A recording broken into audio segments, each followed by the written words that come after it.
भद्रावती तालुका स्थित Karnataka power corporation private limited एवं Aurobindo reality infrastructure private limited कोयला खदान परियोजना के ओबीसी व अन्य प्रभावित किसानों कामगार के आंदोलन स्थल पर राष्ट्रीय पिछड़ा वर्ग आयोग ने भेंट देकर आंदोलनकारियों की समस्या जानी।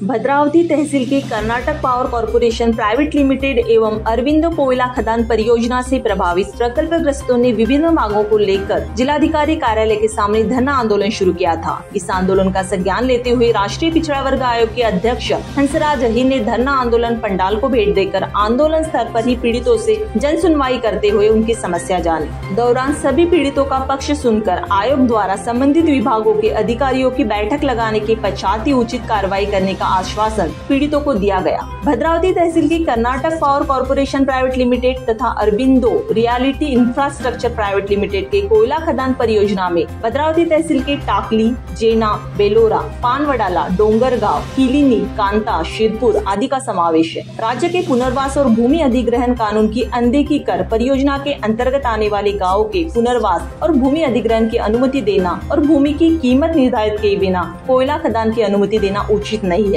इसलिए कंपनी द्वारा किए जा रहे कोयला खनन को तुरंत रोका जाना चाहिए। इस समय भूमि का दाम 50 लाख प्रति एकड़ दिया जाए। डागा माइंस में अधिग्रहित भूमि को वृद्धि का मुआवजा और नौकरी दे जाने, पुनर्वास की जगह निश्चित कर बेलोरा गांव का पुनर्वास जल्द से जल्द किया जाए। परियोजना से सटे गाँव के युवकों को नौकरी में प्रावधान दिया जाए। किलोनी से बेलोरा रास्ता तोड़ने के लिए कंपनी को अनुमति देने वालों पर अपराध दर्ज करने की मांग की। इस संदर्भ में राष्ट्रीय पिछड़ा वर्ग आयोग ने संबंधित कोयला खनन परियोजना के ओबीसी और अन्य परियोजना प्रभावित किसानों, श्रमिकों और परियोजना प्रभावित ग्रामीणों के साथ हो रहे अन्याय के खिलाफ और न्याय दिलाने हेतु राष्ट्रीय पिछड़ा वर्ग आयोग अध्यक्ष हंसराज अहीर ने धरना आंदोलन स्थल को भेंट देकर जन सुनवाई की। जन सुनवाई के दौरान सभी प्रकल्प पीड़ितों का पक्ष सुना। इस समय आयोग के अध्यक्ष हंसराज अहीर ने बताया कि परियोजना पीड़ितों में अधिकतर ओबीसी और आदिवासी लोग हैं। अरबिंदो कंपनी मनमानी तरीका अपनाकर पीड़ितों पर अन्याय कर रहा है। जन सुनवाई दौरान आपत्तियों को पंजीबद्ध किया है। बाहरी राज्य के अरबिंदो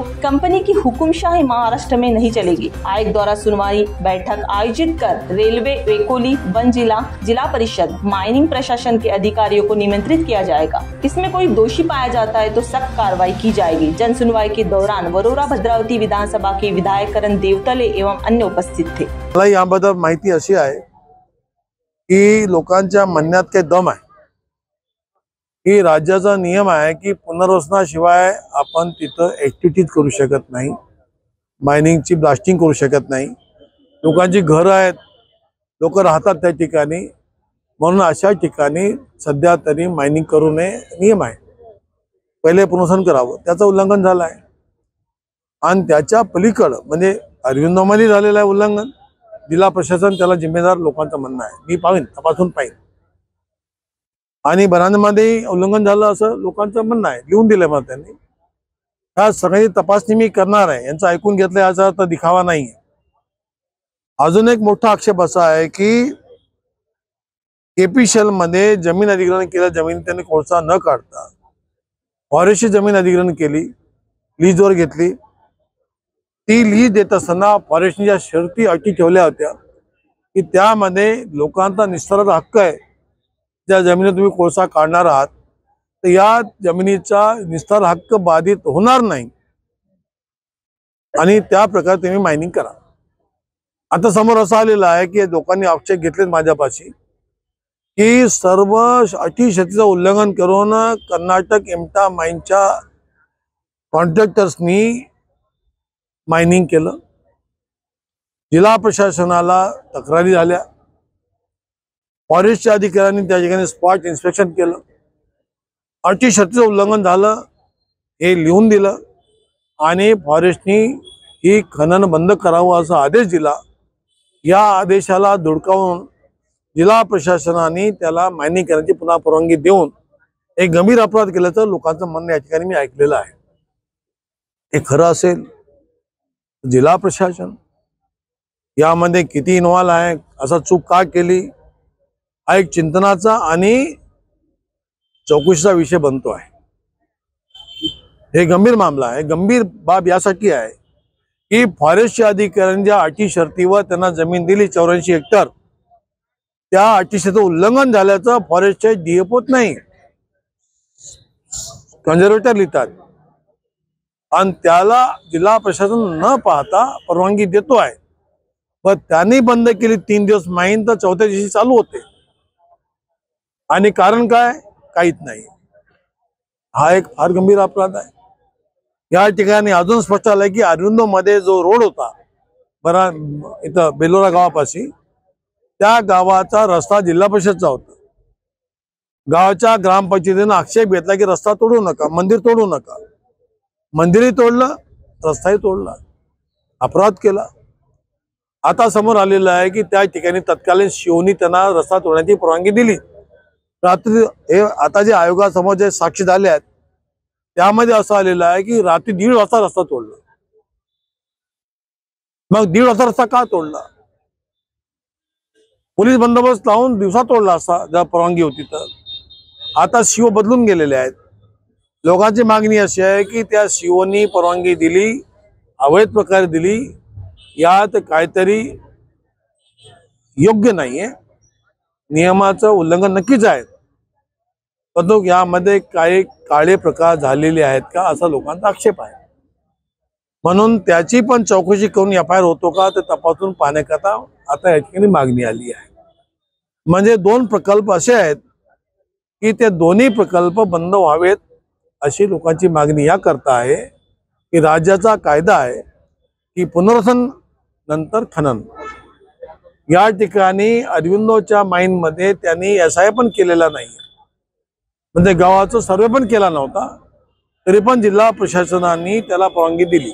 असा नाहीये की कलेक्टर साहेबांना किंवा मायनिंग अधिकाऱ्यांना किंवा अन्य लोकांना अरविंदोवाल्यांनी विकत घेतलं असं म्हणत नाही लोक, पण डोळे जाग केली आणि प्रकरग्रस्तांशी अन्याय केला हा आक्षेप आलेला आहे माझ्यापाशी. आता तिसरा विषय एक अजून आहे की WCL साठी रेल्वे शायनिंग पाहिजे, रेल्वे लाईन टाकायची आहे. एक मोठी माईन आहे एकोना, रेल्वे लाईन टाकण्याकरता त्यांनी 46 शेतकऱ्यांच्या जमिनी अधिग्रहण केले. तर अधिग्रहण करताना त्यांनी आक्षेप बोलावले, SDO वरोरांनी आक्षेप 16 लोकांनी दिले. आक्षेपावर कोणती सुनावणी नाही घेतली. आक्षेप का आहेत? आक्षेप घेणाऱ्यांनी बाजूच्या जमिनीच्या रजिस्ट्र्या पण दिल्या होत्या. त्यांनी मला आता दाखवलं 33 लाख रुपये एकर जमीन खरेदी केली बाजूला एकाच गावात.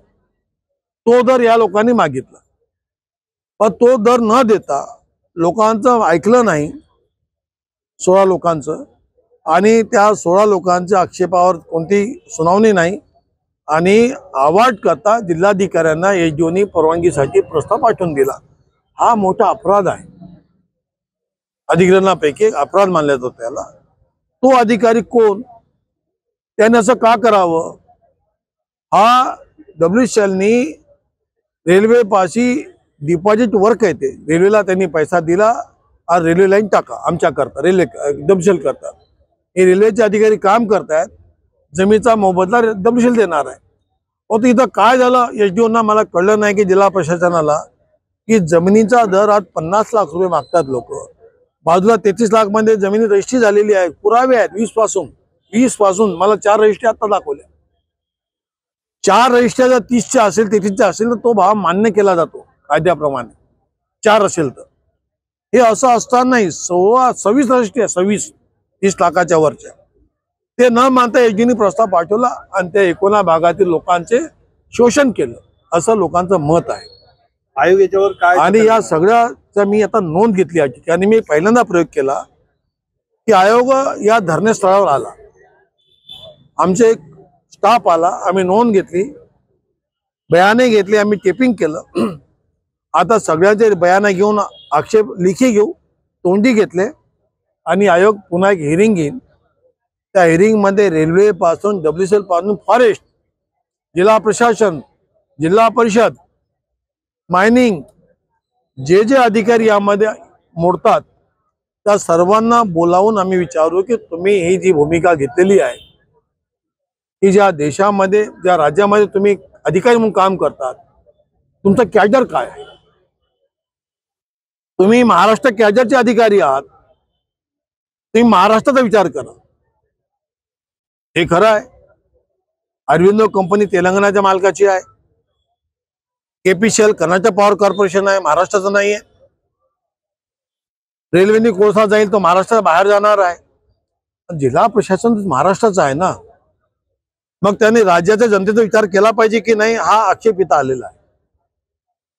जे कॅडर तुम्हाला आहे त्या कॅडरचं कल्याण करावं त्या राज्याचं, ही बाब समोर आलेली आहे.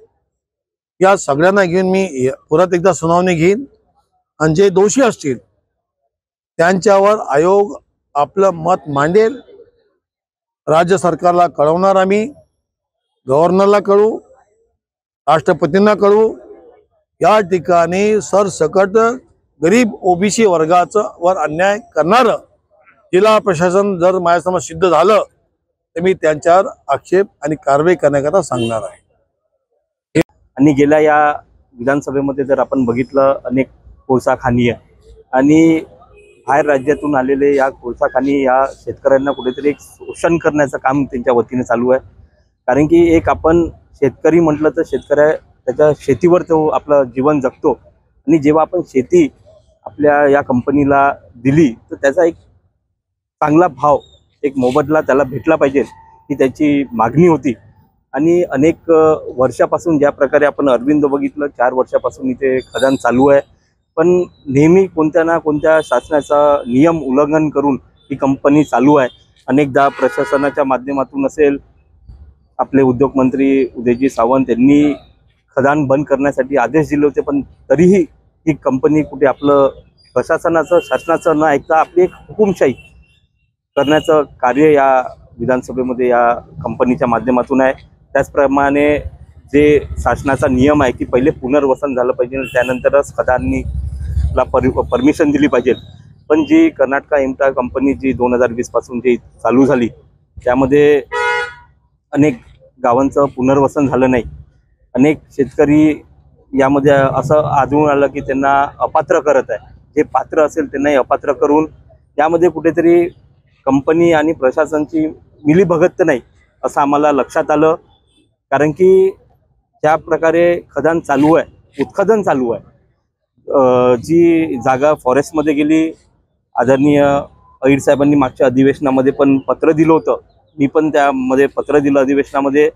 त्यावेळेस वनमंत्रीच्या वतीने खदान बंद करण्यासाठी आदेश दिले होते, पण ही खदान केवळ 2 दिवस बंद होती आणि तिसऱ्या दिवशी खदान परत चालू झाली.